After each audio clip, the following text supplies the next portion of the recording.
আসসালামু আলাইকুম সবাইকে সবাইকে স্বাগতম জানাচ্ছি আজকের লেকচার নাম্বার 3-তে। এবং আগের লেকচারগুলোতে আমরা রক্ত সংবহন নিয়ে কথা বলতেছিলাম এবং রক্ত সংবহনের যে রক্তের প্রকারভেদ, রক্তের উপাদান, শ্বেত রক্তকণিকা, লোহিত রক্তকণিকা এবং রক্ততঞ্চন পর্যন্ত আমরা পড়াশোনা করার চেষ্টা করেছি। এবং আজকে থেকে আমরা লসিকা থেকে শুরু করব এবং পরের নেক্সট লেকচারগুলোতে আমরা হৃৎপিণ্ডের পার্টটা শুরু করে দেন আমরা এই পুরো চ্যাপ্টারটার যে আদ্যপান্ত সেই আদ্যপান্ত শেষ করব। এবং এই চ্যাপ্টার থেকে আসলে আপনাদের সিকিউর জন্য আগের যে লেকচারের যে রক্ততঞ্চনটা ছিল সেই রক্ততঞ্চনটা অনেক বেশি ইম্পর্টেন্ট ছিল। আজকের লেকচারে এখান থেকে টুকটাক এমসিকিউ আসে এবং সিকিউর খ নাম্বারটা আসে লসিকার পার্টটা থেকে। লসিকার পার্টটা তেমন ইম্পর্টেন্ট না। আচ্ছা, বাট এই লসিকার পার্টটা না বুঝলে প্রবাবলি আপনি আপনার জীবনে অনেক কিছু মিস করে যাবেন, কারণ এই পার্টটুকু আমাদের জীবনের জন্য আসলে অনেক বেশি গুরুত্বপূর্ণ। পুরাটাই তো জীবনের জন্য গুরুত্বপূর্ণ, বাট স্টিল এটা পরীক্ষার জন্য প্রবাবলি একটু কম গুরুত্বপূর্ণ। আচ্ছা, আমরা শুরু করবো। তার আগে আমি ফারাবি হাসান, পড়াশোনা করছি মুগদা মেডিকেল কলেজের প্রথম বর্ষে। আচ্ছা, এই পরিচয় পর্ব আরো দেওয়া হবে, বাট স্টিল আমরা লেকচারে প্রকাশ করি। প্রথমত লসিকা বা লিম্ফ। প্রথম কোশ্চেনটা হচ্ছে, ভাইয়া এই লসিকা বা লিম্ফ এই জিনিসটা আসলে কি এবং এই জিনিসটা আসলে দেখতে কিরকম? নাম্বার 1, ভাইয়া এই জিনিসটা আসলে কোনো কালার নাই, অর্থাৎ এটা বর্ণ বর্ণহীন। নাম্বার 1 কি বললাম ভাইয়া? এটা একটা বর্ণহীন এবং এটা তরল পদার্থ। এটা তরল পদার্থ এবং এটা বর্ণহীন। আমরা জানি যে রক্তের বর্ণ কি ছিল? হিমোগ্লোবিনের বর্ণ ছিল লাল, এবং আমরা পরবর্তীতে পড়ছি শ্বেত রক্তকণিকা থেকে শুরু করে অন্যান্য কিছু। বাট লসিকার ভাইয়া কোনো ধরনের বর্ণ নাই। 2 নাম্বার জিনিস, লসিকা কি? লসিকা হলো টিস্যু গঠনকারী যে কোষগুলো আমাদের আছে, টিস্যু গঠনকারী কোষের মাঝে অবস্থানকারী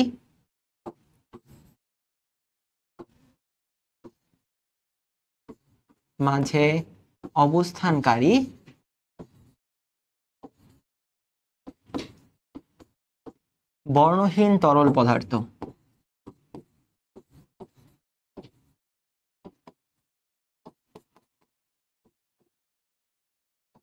আরে লসিকা কি? লসিকা হচ্ছে টিস্যু গঠনকারী কোষের মাঝে অবস্থানকারী বর্ণহীন তরল পদার্থ। প্রশ্ন হচ্ছে, ভাইয়া এই লসিকা আমাদের দেহে কতটুকু থাকে? মনে রাখবেন, এই লসিকা আমাদের দেহে 4 থেকে 8 লিটার থাকে। লসিকা কত দেহে থাকে?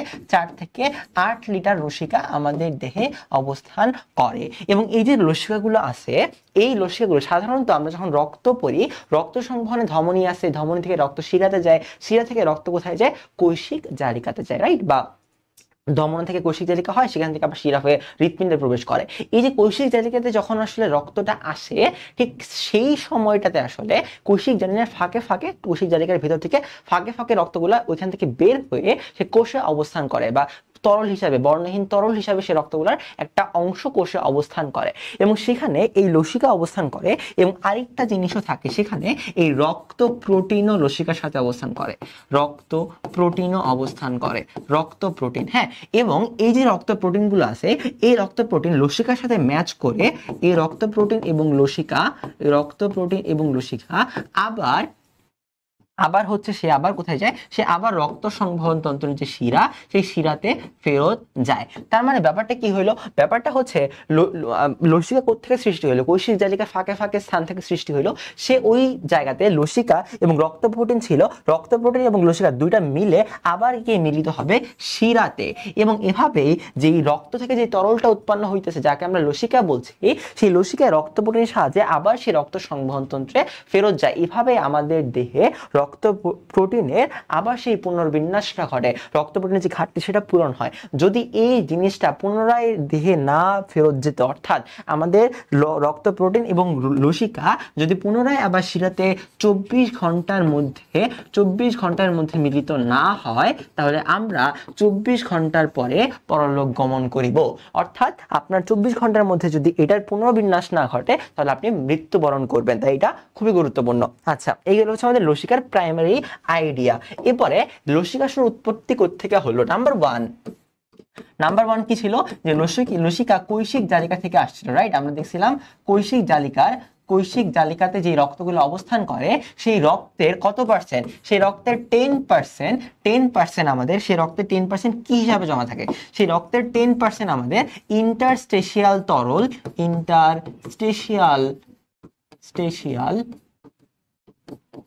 ইন্টারস্টেশিয়াল তরল হিসাবে আমাদের, তরল হিসাবে কৈশিক জালিকাতে অবস্থান করে।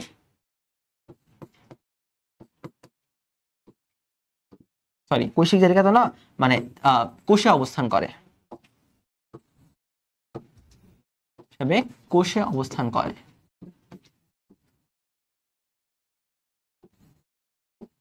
এবং এরপরে সে হচ্ছে বেসিক্যালি কি হয়, এরপরে সে লসিকা নালীর মাধ্যমে, লসিকা নালীর মাধ্যমে পরিবহন ঘটায়। তোমরা সে কোথায় যায়, এরপরে সে লসিকা নালীতে যায়, ঠিক আছে। তার মানে এই যে 10% যেই রক্ত তরলগুলো আমাদের পরবর্তী ইন্টারস্টিশিয়াল তরলে রূপান্তর হচ্ছে, এই প্রক্রিয়ার মাধ্যমে আমাদের লসিকার উৎপত্তি হচ্ছে। এই যে লসিকা তৈরি করার পদ্ধতিটা, এই পদ্ধতিটাকে আমরা বলছি লিম্ফজেনেসিস প্রক্রিয়া। কি প্রক্রিয়া? লিম্ফজেনেসিস প্রক্রিয়া, লিম্ফজেনেসিস। মনে রাখবেন জেনেসিস মানে উৎপন্ন হওয়া, জেনেসিস মানে কি? উৎপন্ন হওয়া, জেনেসিস মানে উৎপন্ন হওয়া। আচ্ছা, তাহলে লিম্ফজেনেসিস প্রক্রিয়া কি? যে প্রক্রিয়া আমাদের লসিকার উৎপত্তি ঘটছে কেমনে? কোষিক জালিকা থেকে 10% রক্ত ইন্টারস্টিশিয়াল তরল হিসাবে কোষে অবস্থান করছে এবং সেখান থেকে পরবর্তীতে লসিকা নালী হয়ে আমাদের লসিকা গ্রন্থিতে প্রবেশ করছে। আচ্ছা, এবারে লসিকার উপাদান আসলে কয়টা? মনে রাখবেন লসিকা থেকে আমরা দুইটা উপাদান পাবো। নাম্বার 1, আমরা লসিকার মাঝখানে আমরা কঠিন উপাদান পাবো, এবং 2 নাম্বার আমরা তরল উপাদান পাবো।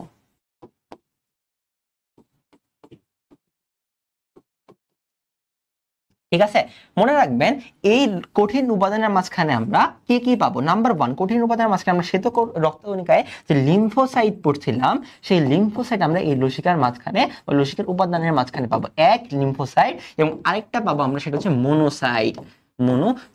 এক হচ্ছে মোনোসাইট, এটা হচ্ছে লিম্ফোসাইট। প্রশ্ন হচ্ছে ভাইয়া মোনোসাইটের কাজ কি এবং লিম্ফোসাইটের কাজ কি? এই কোশ্চেনটা অ্যান্সার আপনাকে দিতে হবে।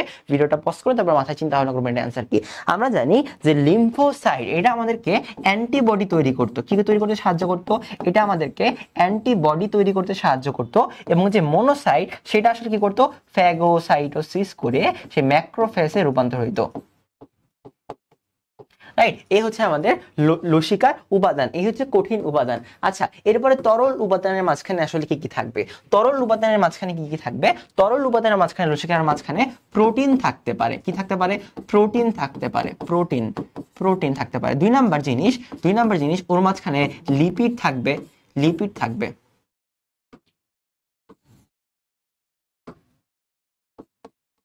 এই লিপিডের জায়গায় একটা ইম্পর্টেন্ট জিনিস আছে। লসিকার মধ্যে যে লিপিডগুলো থাকে, এই লিপিডকে সাধারণত কি অবস্থায় থাকে? এই লিপিডগুলো সাধারণত কাইলোমাইক্রন অবস্থায় থাকে, কাইলমাইক্রন।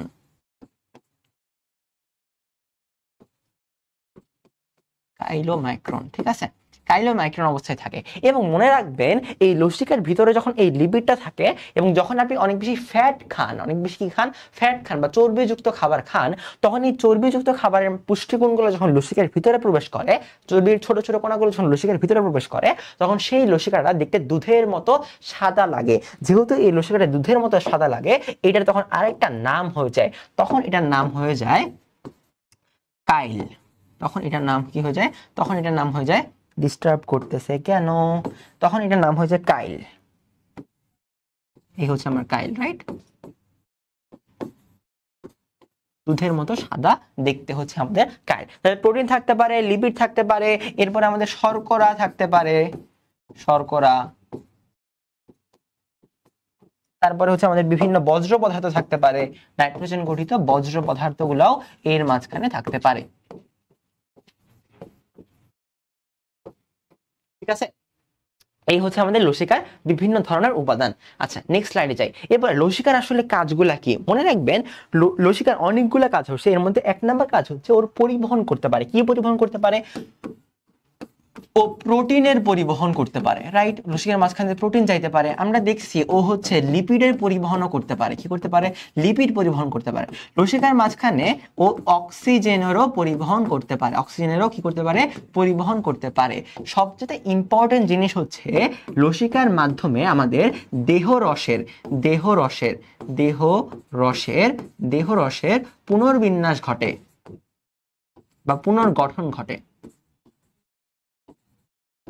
কি ঘটে? লসিকা দেহরসের একটা পুনর্গঠন করে। আমরা বলছিলাম যে ইন্টারস্টিশিয়াল তরল এটা যখন কোষের মাঝখানে অবস্থান করে, এখানে আরেকটা জিনিস অবস্থান করে, সেটা হচ্ছে রক্ত প্রোটিন। অর্থাৎ আমাদের যে দেহরস, সেই দেহরসের পুনর্বিন্যাস কি করতেছে? দেহরসের পুনর্বিন্যাস করতেছে আমাদের লসিকা। ওকে,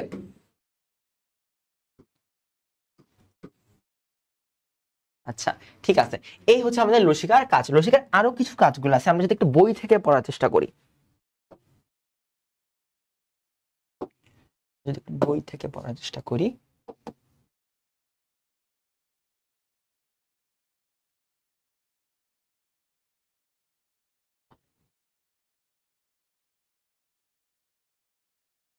লোহিত রক্তকণিকা, এগুলো আমাদের পড়া শেষ। এর পরবর্তীতে রক্তকণিকাগুলো রক্তকোষ কেন বলে, রক্ততঞ্চন প্রক্রিয়া, এটা আমরা আগের লেকচারে শেষ করেছি। রক্তনালীতে রক্ততঞ্চন হয় না। এই হচ্ছে আমাদের লসিকা। এখান থেকে কিছু ইম্পর্টেন্ট লাইন আমরা লেকচারে পড়ছি। সেই ইম্পর্টেন্ট লাইনগুলো কি দেখেন, আমরা বলেছিলাম যে এই 10% মতো রক্তরস প্লাজমা কোষীয় তালিকা থেকে বের হয়ে অবস্থান করে। কয় পার্সেন্টের মতো? 10%-এর মতো। তো এইটাকে বলা হয় ইন্টারস্টিশিয়াল। এটাকে কি বলা হয়? ইন্টারস্টিশিয়াল তরল। এটাকে বলা হয় ইন্টারস্টিশিয়াল তরল। আমাদের দেহে এটাকে বলা হয় ইন্টারস্টিশিয়াল তরল। আচ্ছা, আমাদের দেহে এই যে এইখানটাতে আছে, আমাদের দেহে 4 থেকে 8 লিটার লসিকা থাকে এবং 24 ঘন্টার মধ্যে মানুষ মারা যেত। ওকে, আচ্ছা, এর পরবর্তীতে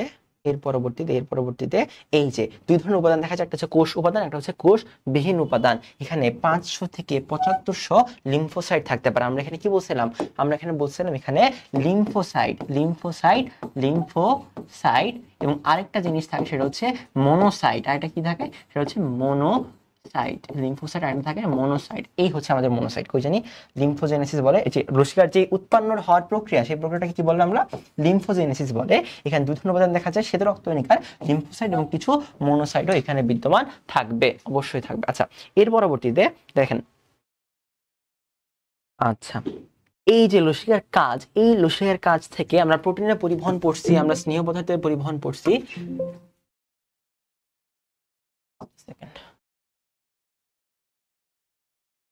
ওকে, আমরা প্রোটিনের পরিবহন পড়লাম, স্নেহ পরিবহনের পরিবহন পড়লাম, অক্সিজেন পরিবহন করে লসিকা। আমরা বলেছি দেহরসের পুনর্গঠন করে, লসিকা প্রতিরোধ করতে পারে। লসিকার মধ্যে আমরা জানি যে লিম্ফোসাইট এবং মনোসাইট আছে, রাইট? তো লসিকার মধ্যে যদি লিম্ফোসাইট এবং মনোসাইট আছে, এই কারণে লসিকা রোগ প্রতিরোধ করতে পারে। এখানে এটা বলা আছে, লসিকার লিম্ফোসাইট থেকে উৎপন্ন অ্যান্টিবডি প্রতিরোধ ক্ষমতা বাড়ায় দেয়। টিস্যু রসের নিষ্কাশন করতে পারে, 10% আমরা বলছিলাম লসিকার মাধ্যমে নিষ্কাশিত হয়। ওকে,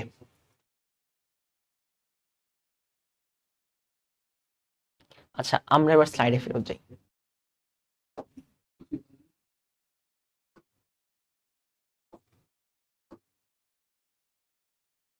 এই ছিল আমাদের লসিকার কাজ।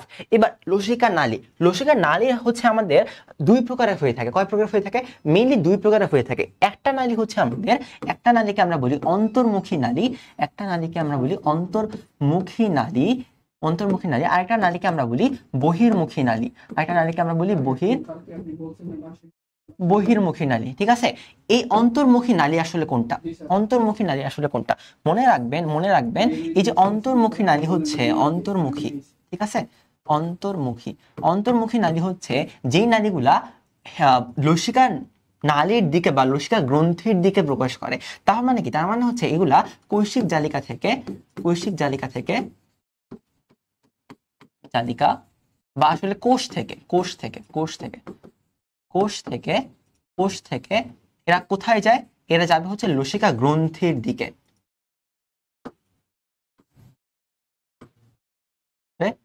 লসিকা গ্রন্থির দিকে।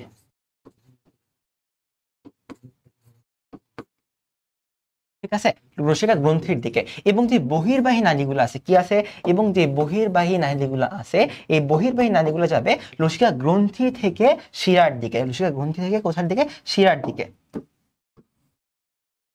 ওকে, সো বহির্বাহী গুলো কোথায় যাবে, বহির্বাহী, বহির্বাহী গুলো যাবে লসিকা গ্রন্থির থেকে,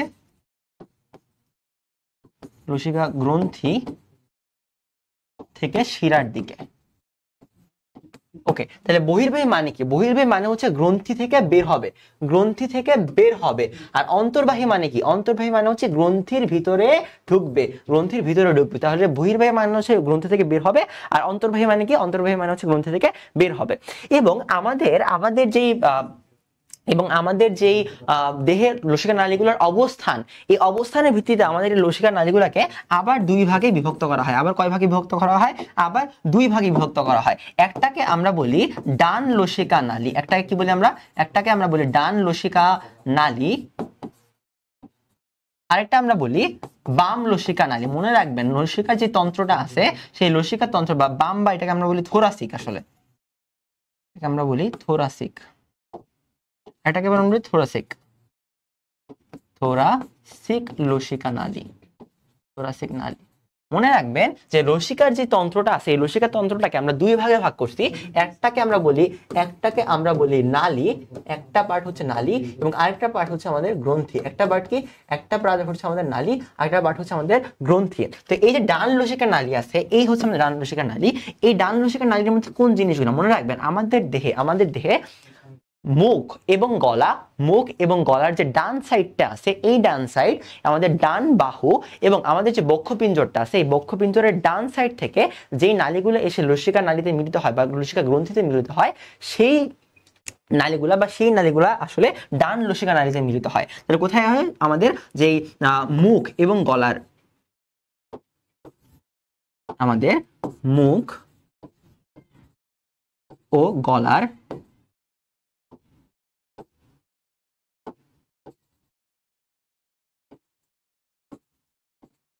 ডান পাশ, এক নাম্বার। দুই নাম্বার আমাদের ডান বাহু।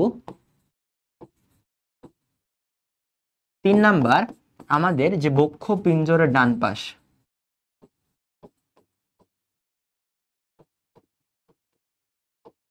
বক্ষ পিঞ্জরের যে ডান পাশটা আছে, বক্ষ পিঞ্জরের যে ডান পাশটা আছে, এই যে ডান পাশগুলা, এই ডান পাশ হচ্ছে আমাদের বেসিক্যালি লসিকা নালী বা ডান লসিকা নালীর অন্তর্ভুক্ত। ডান লসিকা নালী ডান জগুলার নালী বা হচ্ছে সাবক্লেভিয়ান শিরা, ডান সাবক্লেভিয়ান শিরা এবং অন্তঃজগুলার শিরার সাথে মিলে। তাহলে ডান লসিকা নালী কার সাথে মিলে, ডান লসিকার সাথে মিলে হচ্ছে আমাদের সাবক্লেভিয়ান শিরার সাথে, সাবক্লেভিয়ান শিরা। আরেকটা হচ্ছে আমাদের জগুলার শিরা। ওকে, ডান। আচ্ছা, নেক্সট হচ্ছে আমাদের আছে থোরাসিক লসিকা নালী। থোরাসিক লসিকা নালী মানে কি, দেহের যে বাম পাশ, দেহের যে কোথার পাশ, দেহের যে বাম পাশ, বাম পাশ বললাম একটা, আর হচ্ছে দেহের নিচের সাইড থেকে, দেহের নিচের সাইড থেকে যে লসিকা নালীগুলো আসে, সেই লসিকা নালীগুলা নিচের সাইড, ঠিক আছে, সেই লসিকা নালীগুলো আমাদের কোথার সাথে মিলিত হয়, এই যে থোরাসিক লসিকা নালী, সেই থোরাসিক লসিকা নালীর সাথে মিলিত হয়। এই হচ্ছে আমাদের থোরাসিক লসিকা নালী। ওকে, এরপরে হচ্ছে লসিকা গ্রন্থি। লসিকা গ্রন্থি কি, আমাদের দেহে 5 ধরনের লসিকা গ্রন্থি আছে। একটা হচ্ছে লিম্ফ নোড, তারপরে আছে আমাদের টনসিল, প্লিহা, লাল অস্থিমজ্জা, এবং হচ্ছে এই 4 ধরনের হচ্ছে আমাদের লসিকা নালীগুলো বা লসিকা গ্রন্থিগুলো আছে। আচ্ছা, লসিকা গ্রন্থিগুলোর মধ্যে সাধারণত দেখা যায় অনেকগুলো অ্যান্টিবডি বা লিম্ফোসাইট, ম্যাক্রোফেজ, এই ধরনের জিনিসপত্র থাকে, যেখানে কিনা আমাদের লসিকাগুলো পরিশ্রুত হয়। তাই লসিকা গ্রন্থিতে কি হয়, লসিকা পরিশ্রুত হয়, লসিকা পরিশ্রুত হয়।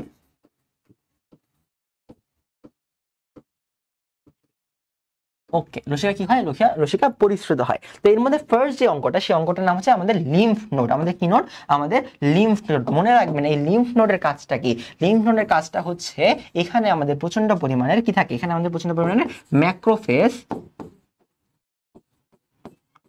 ম্যাক্রোফেজ, আরেকটা থাকে হচ্ছে আমাদের এখানে প্রচন্ড পরিমাণের লিম্ফোসাইট থাকে।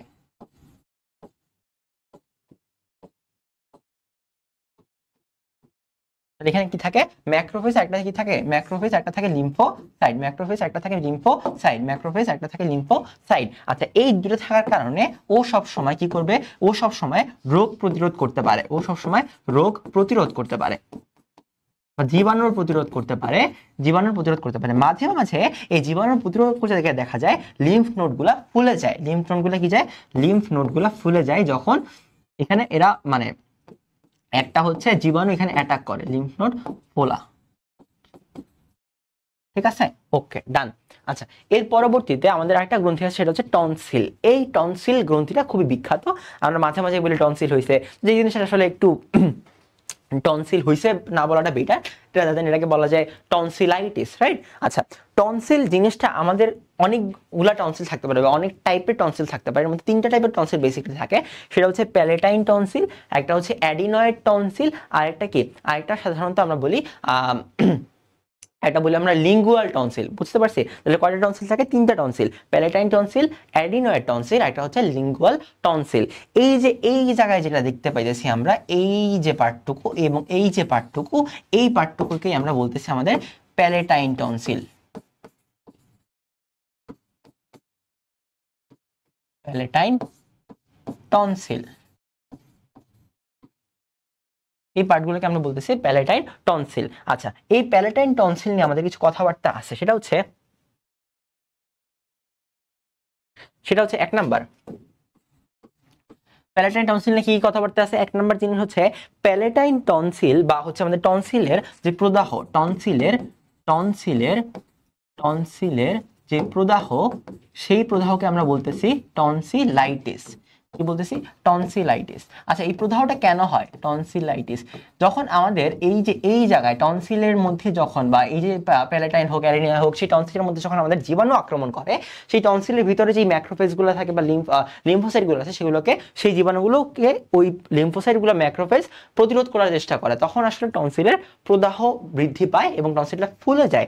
এই জন্য এই প্রদাহকে আমরা বলতেছি টনসিলাইটিস। এবং এই টনসিলাইটিস হওয়ার পরে যখন আপনি টনসিলটাকে কেটে ফেলেন, তখন এটাকে বলা হয় টনসিলেক্টমি, টনসিলেক্টমি। আচ্ছা, তাহলে টনসিলেক্টমি কি? টনসিল কেটে ফেলা, টনসিল কেটে ফেলা। এই হচ্ছে আমাদের টনসিলের কথাবার্তা। ওকে, চলো নেক্সটে যাই। নেক্সট হচ্ছে আমরা এই জিনিসটা দেখতেছি, যে এই জিনিসটা একটা বেগুনি রঙের অংশ, এবং এখানে 2টা জিনিস আছে, একটা হচ্ছে ওর শিরা এবং একটা হচ্ছে ওর ধমনী, রাইট? এবং এই জিনিসটা কোথায় অবস্থান করবে? এবং মনে রাখবেন, এই জিনিসটার অবস্থান হচ্ছে আপনাদের মধ্যচ্ছেদার নিচে, মধ্যচ্ছেদার নিচে, মধ্যচ্ছেদার নিচে। এই যে বেগুনি রঙের অংশটা, এই বেগুনি রঙের অংশটার নামই হচ্ছে আমাদের প্লিহা। বেগুনি রঙের অংশটার নাম কি? প্লিহা। ইংলিশে বলে কি? ইংলিশে বলে স্প্লিন, ইংলিশে বলে স্প্লিন। ওকে, আচ্ছা, প্লিহা নিয়ে কিছু কথাবার্তা বলবো। এই প্লিহাটা আসলে 1 নাম্বার জিনিস যে কথাবার্তা, এই প্লিহাকে আমরা বলা হয় লোহিত রক্তকণিকার আরবিসি এর কবরস্থান। আরবিসি এর কি বলা হয়? কবরস্থান বলা হয়। কেন এটাকে আরবিসি এর কবরস্থান বলা হয়? কারণ এখানে এসে লোহিত রক্তকণিকা ভাঙে, লোহিত রক্তকণিকার ভাঙন ঘটে, এই কারণে একে লোহিত রক্তকণিকার কবরস্থান বলে। 2 নাম্বার জিনিস ইম্পর্টেন্ট হচ্ছে সেটা, এইটার ওজনটা ইম্পর্টেন্ট, হচ্ছে 170 গ্রাম। এটার ওজন কত? 170 গ্রাম। এবং মজার ব্যাপার হচ্ছে এটার যে উচ্চতা এবং এটার যে দৈর্ঘ্য, সেটা হচ্ছে 13 × 7 × 3 সেন্টিমিটার, 13 × 7 × 3 সেন্টিমিটার, 3 সেন্টিমিটার। এটা হচ্ছে এই যে প্লিহার দৈর্ঘ্য 13, প্রস্থ 7 এবং উচ্চতা হচ্ছে 3 সেন্টিমিটার। এবং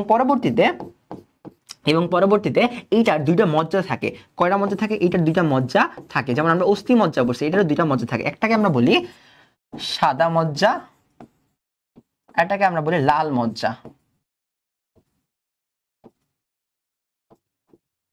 কি বলি আমরা? এটাকে আমরা বলি লাল মজ্জা। এখানে একটা ইম্পর্টেন্ট এমসিকিউ আছে, সেই ইম্পর্টেন্ট এমসিকিউটা হচ্ছে যে প্লিহাকে ব্লাড ব্যাংক, মানবদেহের ব্লাড ব্যাংক অথবা ব্লাড রিজার্ভার বলা হয়, ব্লাড রিজার্ভার। তাহলে প্লীহাকে কি বলা হয়? ব্লাড ব্যাংক অথবা ব্লাড রিজার্ভার। এটা খুবই খুবই ইম্পর্টেন্ট এমসিকিউ। তাহলে ব্লাড রিজার্ভার বা ব্লাড ব্যাংক কাকে বলা হয়? ব্লাড রিজার্ভার ব্লাড ব্যাংক বলা হয় প্লীহাকে। ব্লাড রিজার্ভার অথবা ব্লাড ব্যাংক বলা হয় প্লীহাকে। ব্লাড রিজার্ভার অথবা ব্লাড ব্যাংক কাকে বলা হয়? ব্লাড রিজার্ভার অথবা ব্লাড ব্যাংক বলা হয় প্লীহাকে। আচ্ছা, গেল। এখান থেকে এই এমসিকিউটা ইম্পর্টেন্ট। আর ইম্পর্টেন্ট হচ্ছে এই যে আরবিসির কবরস্থান বলা হয় প্লীহাকে। এই ইম্পর্টেন্ট এমসিকিউটাই আপনাদের পরীক্ষায় দিয়ে দিবে। কোথায় দিয়ে দিবে? পরীক্ষায় দিয়ে দিবে। গেল, প্লীহা গেল। আচ্ছা, এবার চলে আসেন আরেকটা জিনিস, সেটা হচ্ছে আমাদের থাইমাস। থাইমাস, থাইমাস হচ্ছে বিলুপ্তপ্রায় অঙ্গ। যখন আপনি বড় হবেন এই পুরাটুকু থাকে হচ্ছে আপনাদের শিশু অবস্থায়। এটুকু থাকে কোথায়? শিশু অবস্থায়। শিশু অবস্থায় হচ্ছে থাইমাস থাকে। যখন এটা বৃদ্ধিপ্রাপ্ত হয়, প্রাপ্তবয়স্ক হয়, তখন এই যে থাইমাসটা, এই থাইমাসটা চলে যায়। আচ্ছা, আমরা থাইমাসের অবস্থানটা কোথায় দেখতে পাইছি? আমরা দেখতে পাইছি এটা হচ্ছে আমাদের ডান ফুসফুস, এটা হচ্ছে আমাদের বাম ফুসফুস, এবং এই দুই ফুসফুসের মাঝখানে উদরীয় অঞ্চলটাতে বা বক্ষ অঞ্চলটাতে, উদরীয় অঞ্চলের উপরে বক্ষ অঞ্চলে স্টার্নামের দিকে আমরা হচ্ছে এই যে থাইমাসটা দেখতে পাচ্ছি, রাইট? আচ্ছা, থাইমাসের কাজ কি? মনে রাখবেন, এই যে থাইমাসটা আছে, এই থাইমাসের তিনটা কাজ আছে। কয়টা কাজ আছে? তিনটা কাজ আছে।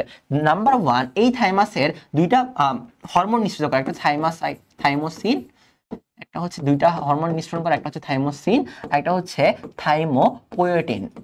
থাইমোপোয়েটিন। তাহলে থাইমোসিন এবং থাইমোপোয়েটিন হরমোন কে নিঃসরণ করে? অবশ্যই থাইমাস নিঃসরণ করে। মনে রাখবেন, মনে রাখবেন, এই থাইমাসের মাঝখানে আমাদের যে টি সেলগুলো ছিল, অর্থাৎ টি সেল কি ছিল?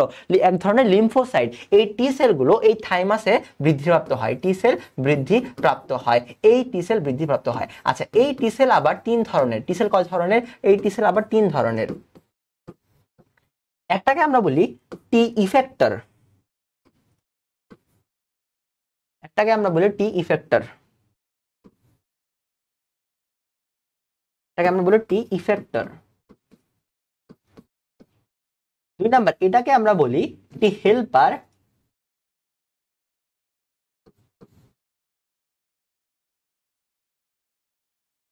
এটাকে আমরা বলি টি হেল্পার, এবং আরেকটাকে আমরা বলি টি সাইটোসিন।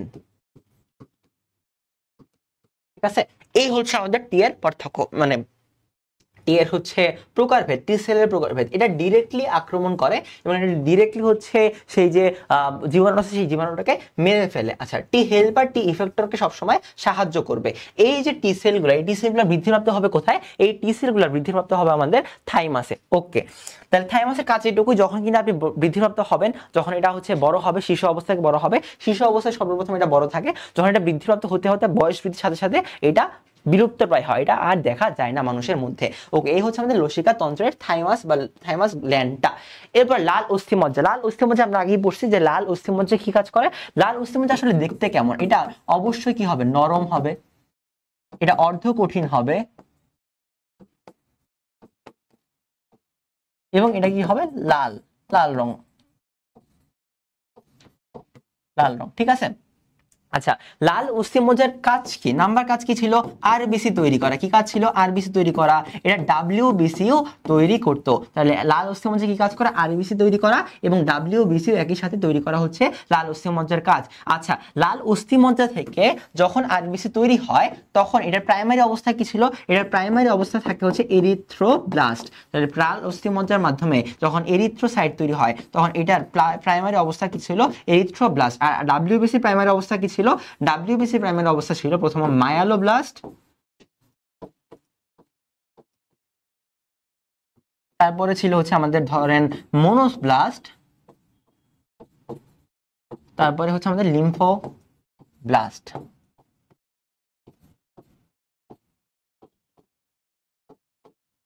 লিম্ফোব্লাস্ট। ওকে, এ হচ্ছে আমাদের লাল অস্থিমজ্জার বেসিক কাজ। ওকে, এবার চলে আসেন লসিকা সংবহন। লসিকা সংবহনটা কি হয়? আমরা জানি যে হৃৎপিণ্ড থেকে, ধরেন এটা আপনার হৃৎপিণ্ড, হৃৎপিণ্ড থেকে ধমনির মাধ্যমে, হৃৎপিণ্ড থেকে ধমনির মাধ্যমে, কি বললাম? হৃৎপিণ্ড থেকে ধমনির মাধ্যমে আমরা এই যে আমাদের যে কোষগুলো আছে সেই কোষে আমাদের রক্তগুলা পৌঁছে যায়, বা সাইটোপ্লাজমে রক্তগুলা পৌঁছে যায়। এরপরে সেই কোষ থেকে কৈশিক জালিকা হয় বা শিরা হয়। সেই কোষগুলো, সেই কোষ থেকে শিরার মাধ্যমে হচ্ছে আমাদের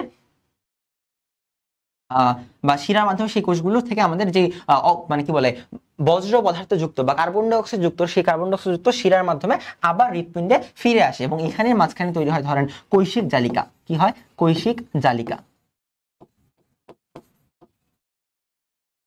তারপরে আবার শিরা হয়ে আমাদের হৃৎপিণ্ডে পৌঁছে যায়।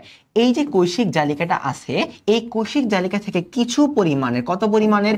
10%, কিছু পরিমাণের রক্ত ইন্টারস্টিশিয়াল তরল হিসাবে এই যে আমাদের কোষ, এই কোষের চারপাশে অবস্থান করে। ফর এক্সাম্পল এটা হচ্ছে কোষ এবং এখানেই হচ্ছে আমাদের সেই তরলগুলো অবস্থান করে, এই হচ্ছে আমাদের লসিকা, রাইট?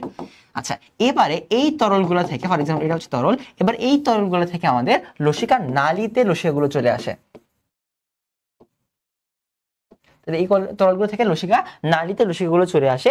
এবার এই লসিকা নালী থেকে লসিকা গ্রন্থিতে লসিকাগুলো যায়। লসিকা গ্রন্থি, ঠিক আছে?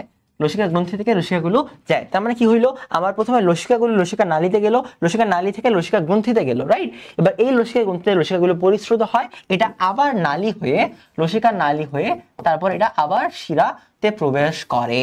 তার মানে আমাদের যে রক্তের যেই অর্ধেক বা রক্তের যে 10% তরলটা রক্ত থেকে বের হয়ে বা কোষীয় জালিকা থেকে বের হয়ে গেছিল, এই 10% তরলটা আবার রক্ত সংবহন তন্ত্রে প্রকাশ করলো। আবার কি হইলো? রক্ত সংবহন তন্ত্রে প্রবেশ করলো। তার মানে কি? তার মানে যে তরলগুলো বা দেহ রসটা ছিল, সেই দেহ রসটা আবার সেই পুনর্বিন্যাস বা আবার সেই পুনর্গঠিত হলো। ঠিক আছে? তাহলে এই পার্টটা কি? এই পার্টটা হচ্ছে আমাদের রক্ত সংবহন তন্ত্র, রক্ত সংবহন। আর এই পার্টটা কি? এই পার্টটা হচ্ছে আমাদের লসিকা সংবহন।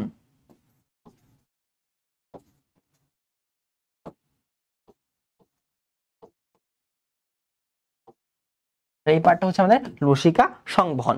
ঠিক আছে? এই হচ্ছে আমাদের লসিকা সংবহনের পার্ট। তাহলে কি হলো? হৃৎপিণ্ড থেকে ধমনী, ধমনী থেকে কোষ, শিরা, কোষী জালিকার মাঝখান থেকে আমাদের 10% তরল এখানে চলে আসবে, সেখান থেকে লসিকা নালী হয়ে গ্রন্থি হয়ে আবার সেই রক্ত সংবহন তন্ত্রের মাঝখানেই প্রবেশ করবে। এই হচ্ছে আমাদের লসিকা সংবহন। আচ্ছা, এর পরবর্তীতে লসিকা সংবহন শেষের পরে আমরা রক্ত বাহিকা নিয়ে আলোচনা করব, অর্থাৎ যেই বাহিকা বা যেই নালীগুলো আমাদের যে রক্তগুলো আছে সেই রক্তগুলোকে হৃৎপিণ্ড থেকে কোষে নিয়ে যায়, আবার কোষ থেকে হৃৎপিণ্ডে ব্যাক করায়। এই যে নালীগুলো, এই নালীগুলোকে আমরা বলছি রক্তবাহিকা। রক্তবাহিকা কয় ধরনের হতে পারে? রক্তবাহিকা আমাদের 3 ধরনের হতে পারে। কি কি হতে পারে? একটা হইতে পারে আমাদের ধমনী, তারপরে হইতে পারে আমাদের শিরা, এবং আরেকটা কি? আরেকটা হচ্ছে আমাদের কৈশিক জালিকা।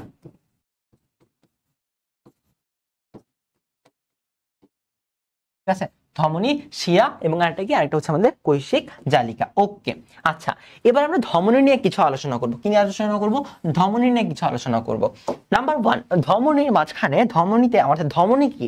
ধমনী হচ্ছে যেই নালিকাগুলা, কি বললাম? ধমনী হচ্ছে যেই নালিকাগুলা আমাদের হৃৎপিণ্ড থেকে অক্সিজেনযুক্ত রক্ত সে দেহে বয়ে নিয়ে আসে, মনে রাখবেন, ধমনী সব সময় অক্সিজেনযুক্ত রক্ত প্রবাহ করে এক্সেপ্ট পালমোনারি ধমনী। তার মানে ধমনী কি? ধমনী হৃৎপিণ্ড থেকে শুরু হয়। 1 নাম্বার, হৃৎপিণ্ড থেকে শুরু হবে।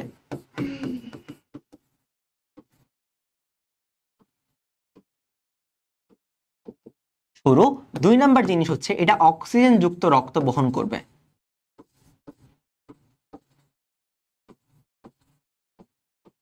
এটা কি করবে? অক্সিজেন যুক্ত রক্ত বহন করবে এক্সেপ্ট এখানে একটা এক্সেপশন আছে। কি এক্সেপশন? এক্সেপশনটা হলো এক্সেপশন কি? এক্সেপশনটা হচ্ছে আমাদের পালমোনারি ধমনী।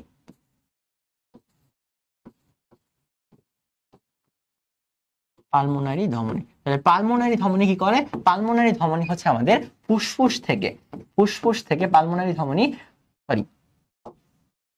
পালমোনারি ধমনী হচ্ছে হৃৎপিণ্ড থেকে হার্ট থেকে সে যে লাংস আছে, সেই লাংসে সে কার্বন ডাই অক্সাইড যুক্ত রক্ত বয়ে নিয়ে যায়। লাংসে কি করে? কার্বন ডাই অক্সাইড যুক্ত রক্ত বয়ে নিয়ে যায়। তাহলে ধমনীর কাজগুলো কি? ধমনীর কাজগুলো হচ্ছে নাম্বার 1, হৃৎপিণ্ড থেকে শুরু হয়, আর একটা হচ্ছে অক্সিজেন যুক্ত রক্ত বহন করে।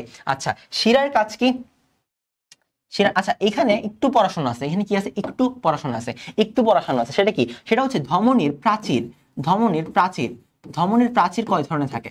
ধমনীর প্রাচীর আমরা মনে রাখবো, ধমনীর তিনটা লেয়ারের প্রাচীর থাকে। 1 নাম্বার লেয়ারের প্রাচীরটার নাম হচ্ছে tunica, tunica, tunica externa, tunica externa, tunica externa, এটা হচ্ছে 1 নাম্বার। 2 নাম্বার হচ্ছে এর tunica, tunica, tunica media, tunica media, এবং এরপরে আসা হচ্ছে আমাদের টিউনিকা ইন্টারনা, টিউনিকা ইন্টারনা, ইন্টারনা। আচ্ছা আচ্ছা, তাহলে প্রশ্ন হচ্ছে ভাইয়া টিউনিকা এক্সটার্না কি দ্বারা গঠিত হয়? টিউনিকা এক্সটার্না গঠিত হয় অবশ্যই যোজক কলা দ্বারা। কি বললাম? যোজক কলা দ্বারা। টিউনিকা মিডিয়া তৈরি হয় হচ্ছে আমাদের পেশি স্তর দ্বারা,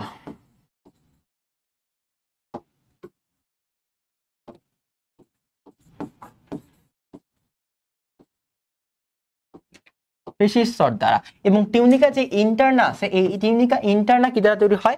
এন্ডোথেলিয়াম।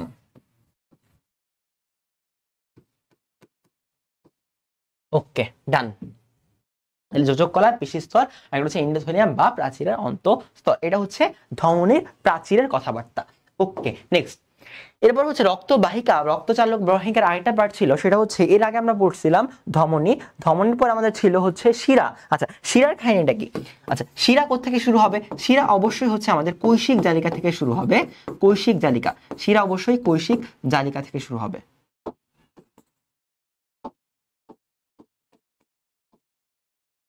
শিরা যদি কৈশিক জালিকা থেকে শুরু হয় তাহলে শেষ হবে কোথায়? শেষ হবে হচ্ছে আমাদের হার্টে। আচ্ছা, মনে রাখবেন শিরাতে সবসময় কার্বন ডাই অক্সাইড যুক্ত রক্ত প্রকাশ করে। এখানেও একটা ব্যতিক্রম আছে, এক্সেপশন হচ্ছে, এক্সেপশন, এক্সেপশন হচ্ছে আমাদের পালমোনারি শিরা। কেন পালমোনারি শিরা এক্সেপশন?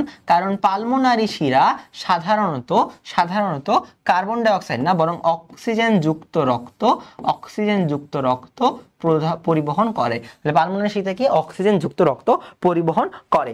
আচ্ছা, তাহলে শিরার আরেকটা বেনিফিট বা আরেকটার বৈশিষ্ট্য হচ্ছে শিরার যে লুমেনটা আছে, লুমেন মানে গহ্বর, একটা ধমনীর মাঝখানে কতটুকু জায়গা আছে এটা হচ্ছে লুমন। তাহলে লুমনটা বা লুমেন, সরি লুমেন, তাহলে শিরার লুমেনটা অনেক বড় হবে। তো কিসের বড় হবে? বড় হবে ধমনী থেকে। শিরার লুমেনটা অনেক বড় হবে ধমনী থেকে। আচ্ছা, এই গেল হচ্ছে আমাদের শিরা। এই শিরাগুলো পরবর্তীতে কৈশিক জালিকায় রূপান্তর করে, রক্তবাহিকা কৈশিক জালিকা, অর্থাৎ এই যে শিরাগুলো আমরা পড়াশোনা করলাম, এই শিরাগুলা কৈশিক জালিকায় বিভক্ত হয়। তাহলে শিরা কৈশিক জালিকাতে বিভক্ত হয়, শিরা থেকে তৈরি হয়। এবং এখানে বেসিক্যালি বিভিন্ন ধরনের পরিশ্রুত হওয়া শুরু করে রক্ত। আমরা যখন কিডনিতে পড়বো, কিডনিতে এই যে কোষী জালিকাগুলো আছে, এই কোষী জালিকাগুলো গ্লোমেরুলাসে প্রবেশ করে এবং গ্লোমেরুলাসে প্রবেশ করার মাধ্যমে রক্তগুলো পরিশ্রুত করে। এটা হচ্ছে আমাদের কৈশিক জালিকার পার্টটা। এবং মনে রাখবেন ধমনী এবং শিরা থেকে কৈশিক জালিকা সবচেয়ে পাতলা, সবচেয়ে পাতলা। তাহলে সবচেয়ে পাতলা হচ্ছে আমাদের কৈশিক জালিকা। ওকে, দেন হচ্ছে আমরা এই শিরা এবং কৈশিক জালিকায় কিছু পার্থক্য আপনাদের বইয়ে আপনারা পাবেন। চলুন বই থেকে পার্থক্যের বক্সটা পড়ে আসা ইম্পর্টেন্ট। আচ্ছা,